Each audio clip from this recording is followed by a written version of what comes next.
Welcome to Inspiration Inc., a brand new series featuring luminaries from India who have inspired generations with their achievements and aura. We bring you beyond the boardroom conversations and witness the other side of these legends. Welcome to Inspiration Inc. I have a very special guest with me today. I personally call him Gentle Giant of Dalal Street. And I am sure he will not like this name. By the way, I have Mr. Nilesh Shah with me, MD and CEO of Kotak AMC. Sir, thank you so much for joining us. There is a reason I personally refer to you as Gentle Giant because if we look at your journey, you have I think covered so many verticals and so many asset classes in your journey, and you are obviously a name to reckon with when it comes to Dalal Street. But still, you remain very humble to an extent that sometimes people take it as your weakness. So what makes you so humble? So I'm basically a very, very arrogant person. I don't think so. I have known you for so many years. But every time I try to show arrogance, market brings me down. So then I've realized that in market, it's better to be gentle than arrogant. In Gujarati, there is a proverb which says that Abhiman to Raja Ravan nu bhi notu takyo. Right. Ravan was a very learned person, very rich person, Stronger than very Ram. strong person, and yet he lost because he was arrogant. And in Dalal Street, if you are arrogant, you become history. So the key to survival is to be humble. No, but I have come across so many people who start believing somewhere that they have mastered the markets. But even in your market analysis, in your market commentary, there is no undertone of I know everything about markets and all. So in a way, I think you constantly remain in learning stage, which is very important. So how do you manage that? So we are in the age of disruption. Bhavish Agarwal of Oyo Rooms has more market capitalization than hotel companies which are in existence for 100 years. If you won't be humble, if you won't be nimble, you will become history very soon. And in my selfish interest, I am interested in prolonging my career. So I better learn, I better read, I better interact with smarter people so that I can also become smarter. There is no substitute to learning in Dalal Street. I am going to ask you a couple of very personal questions, and the reason I want to ask those questions is because I know for a fact that your journey is very inspirational, and you come from a very humble background. When you were studying, I think those were not very pleasant days for you and your family, and you still managed to excel on your own. I remember that conversation we had offline. Can you just share that Sure. part? So I lost my father at a very young age, and my mother had to work to ensure that we go to study. But we were studying in a vernacular medium school. We were staying in a chawl system of Kalba Devi Road. And there were so many good guys who came and supported us. Someone paid my fees, someone ensured that we had food to eat. So those were tough days, no doubt about it. But there was one thing very clear which my mother had told me, that you have to study. Because learning and education is your passport to success. And fortunately, by the grace of God or my mother's blessings, we excelled in study. I was always topper of my school. I went from vernacular medium to English medium college. I failed for the first time in my life and the last time in my life in English subject. And that was a wake-up call. I just could not have taken the excuse that because I was in vernacular medium school, I had the liberty of failing. Right. I didn't have a choice. I needed to be professionally qualified, and if that means I had to learn English, so be it. And from that day, I have never failed in any exam. I topped my college days despite being from vernacular medium. I topped my chartered accountancy course. I couldn't top cost accountancy course because I gave two different groups, but combined I would have topped that also. So for me, my passport to success was education. Are you doing what you always wanted to do? Because obviously there are multiple career options that one has in front of them after being a topper in something like chartered accountancy and cost accounting and all. So is this what you always wanted to do? When I topped my CA, I had no idea what I will do. I just wanted to secure myself with some salary better salary than what we were earlier getting in chartered accountancy course. And I went to one of the company where someone selected me, offered the job, and then also gave the advice that Nilesh, I won't recommend you to join this. He says this is the company job where you will become very comfortable in life. It was in a factory. He said there will be a bus which will pick you up from your home. You will come and work here. You will have good food to eat over here, good work to do. And evening you will go back to your home. Try to go into financial market where there is so much opportunity. Don't go to the comfort zone, go into the turmoil. Don't stand at the shore, go into the middle of the sea. If you are good, you will swim. If bad, then you will sink, but then you should not have any regret. And I think that was a great opportunity for me, and I really thank that gentleman who gave me the right advice. Remaining in turmoil, remaining at the cutting edge, rather than being on the safety of the seashore. And that has worked well. So take risk, put your best effort in managing the risk, get good mentorship, connect in the market with some really good friends, and learn from them. And that's the way you will be able to ride over the market volatility. You also read a lot? Yes, every day about 2 hours goes into reading. Where do you get those 2 hours from? I have been struggling to find 1 hour to read. It's again like when you do something which you don't enjoy, 2 hours look like 4 hours. And when you do something which you enjoy, 4 hours look like 4 minutes. Reading has become part and parcel of my thing. Daily routine. It's daily routine. I will, as a kid when I used to go and, eat bhel on the street, before eating the bhel, I will read the paper in which it was. So it has become part and parcel of the DNA.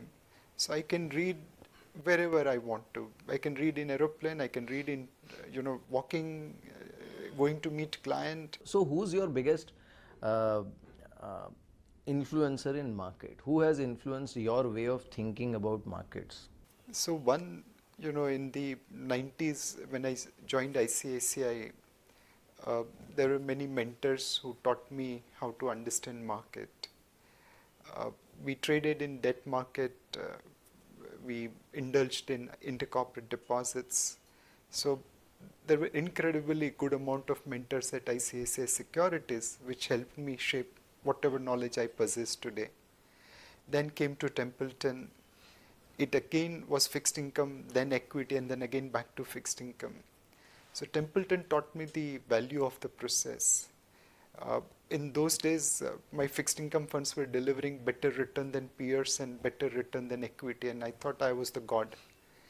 And one of my boss said that, Nilesh, you have to write an investment process note and you have to put a risk manual.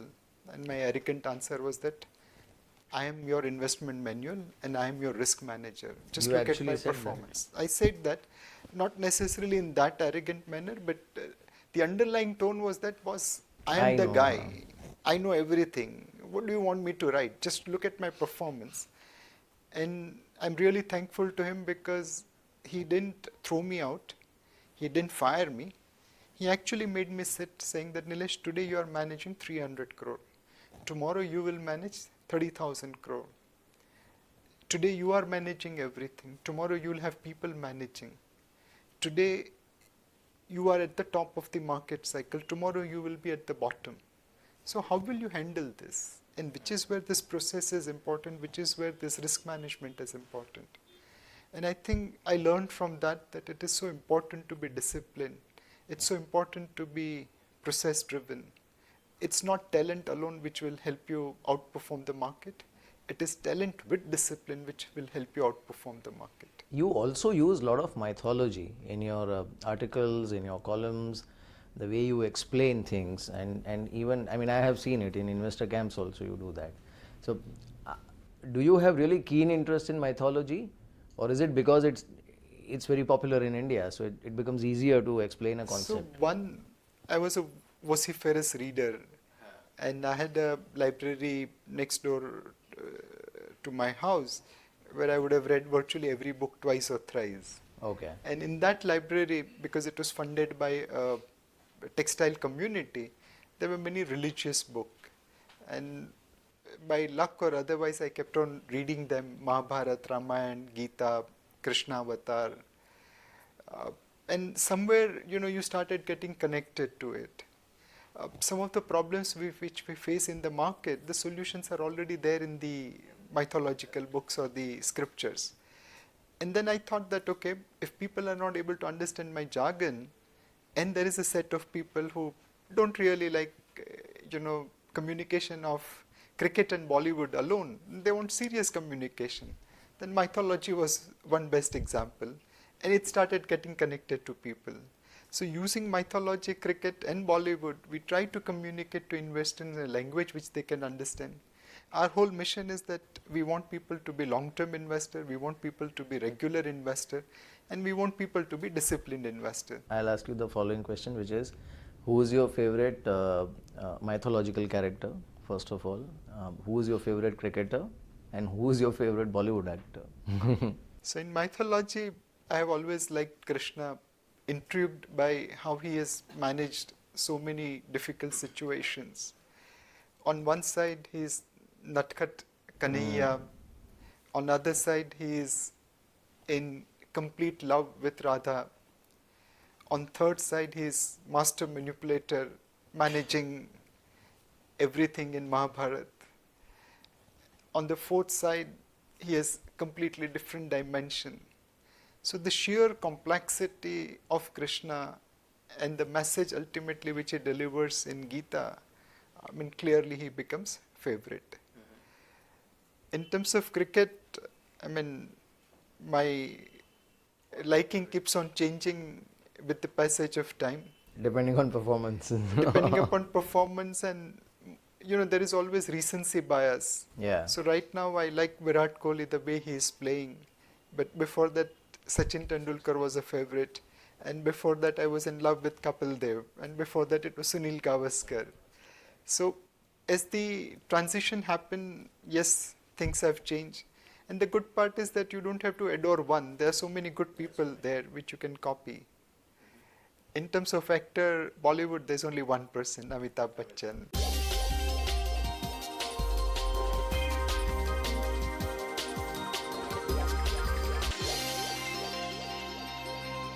Till today, I'm holding that shares in physical format. I haven't dematerialized it because I'm afraid that if I dematerialized it, I might would have sold it. I just didn't want to take that chance. It's a great company. It's doing well.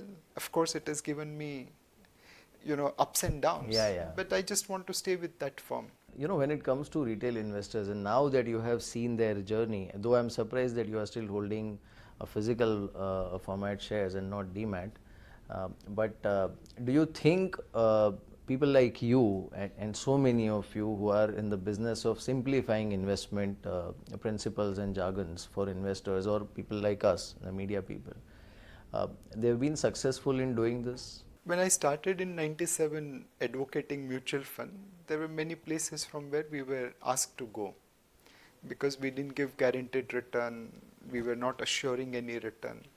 So after 2 minutes, 3 minutes conversation, there were many places where we were told that by bhago aap yahan se. Markets were considered casino also then. Markets were considered casino. There was an example of a big IPO by a mutual fund which didn't do well. And then concept was not familiar. So there was a lot of rejection. And if you used to get one SIP application of even 1,000 rupee, there used to be a cake cutting in office. In 2000, there was a disaster in telecom, media and technology bubble. And I still remember, though I was not managing equity fund then, there were many places in Mumbai where posters of fund managers were put saying that these are the people who have destroyed money. Post that 2008, there was another destructions in the value of the mutual funds. I was CIO then, and it was a tough time facing investors. I still remember in one of the conference, someone introduced saying that these are the masters of the market, and I had to correct him saying that if we were masters of the market, we would not have created so much destruction of wealth. So we are still student of the market, and please don't introduce us as masters of the market. You might think it was humble. For me, it was an insurance policy because anyway public पिटाई करने वाली थी. You gave a disclosure. So I gave a disclosure firsthand. So over this journey, I have faced many rejections. But today we have reached a stage, courtesy over last 20 years of work, where people have started appreciating the message. And today it is really heartening when you walk out, you get recognized and you get blessed by people. In some sense, at this stage of my life, if I leave this job and manage my own money, I'll do far more than what I am earning today. I'll have to work much less harder than what I'm working today. So this job is no longer about money, it's about getting the blessings, it's about spreading and making people wealthy. So which is the most influential book that you have read, and who's the most influential person in your life? Not necessarily from markets, it could be anybody. So when I was a kid, I had heard this story and which remained with me. There was a person walking in the heaven. As he was approaching heaven, the God asked him whom do you follow? And he said, sir, I acquire good things from everybody. And then the God said, that's the right way. Somewhere this has remained in the mind that you should acquire knowledge from everyone. And after coming to market, I have realized that it's so important to acquire knowledge from everyone. And I'll give you a very recent incident.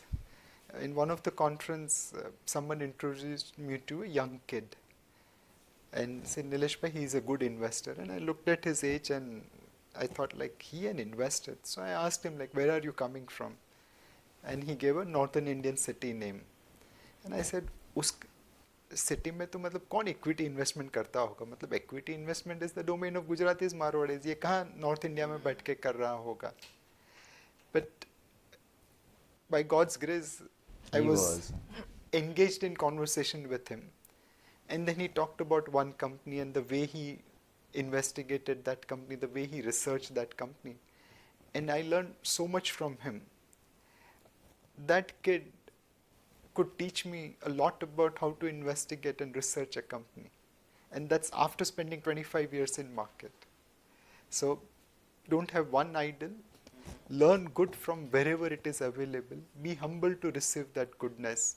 That will only make you better. So you are a firm believer of India's story. And I have always seen the only time I find you aggressive is when you have to defend India's story. That has been your pattern for so many years now. So what makes you believe in India so strongly? And if you were to give a message, especially to the youngsters who are watching this show, what would that be? So one, by reading history, I have realized how India succeeded and failed. Before 18th century, India was 25% of global GDP, more or less. We were the country where people were coming in. Our Ramji Bhai, Samji Bhai didn't have to go in search of America or Europe. They had to come. The Vasco da Gama's and Christopher Columbus equivalents had to come from Europe to India because we were so ki chidiya. And then we made couple of errors. One, we missed industrial revolution. That straightway put us behind. Then we were not united, so colonization happened. And then series of economic policies were taken which resulted into India kind of getting weaker and weaker, marginalized. And while there are social angles, political angles, being a student of economy, I realized that we adopted economic policies which were not conducive for our growth, and which is where Japan went past us, Korea went past us, Taiwan, Philippines, Thailand, Malaysia, they all went past us. Today we are at a stage where 2010 we were ahead of Bangladesh in per capita GDP. In 2020, Bangladesh will be ahead of India in per capita GDP. We will be now competing with Afghanistan and Nepal if we don't bring our house in order. And I'm a very, very small fry. My contribution will be in decimal points. But whatever I want to contribute. In Ramayana, there's this story about a squirrel who was carrying stones to Build put the it into bridge. the gap when the monkeys were building the bridge to Lanka. And one of the monkey actually said that, don't do this, otherwise you will get crushed. And squirrel said, but I want to contribute. So I am that squirrel who want to contribute to India's growth, India's progress. I don't want my kids to live in a country where we will be competing with Nepal and Afghanistan. I want them to live in a country where we will be competing with Korea and Japan. And it's possible. It's just that we have to adopt appropriate policies. Over the last 15-20 years, in 1990 we saw liberalization. In 2000 we saw technology and media taking off. Now we have seen GST and insolvency and bank board. So there is a platform which is being laid and which gives me confidence that we will now take off and we will capture the place where we should belong to. And as a squirrel, if I can contribute with some stones, why not make an attempt? That's a very humble but still very inspiring answer, Nilesh. Thank you so much. And I must admit that this has been one of the most interesting and inspirational conversation that I have had as a part of this series. Thank you so much, Nilesh. Thank you. Thank you.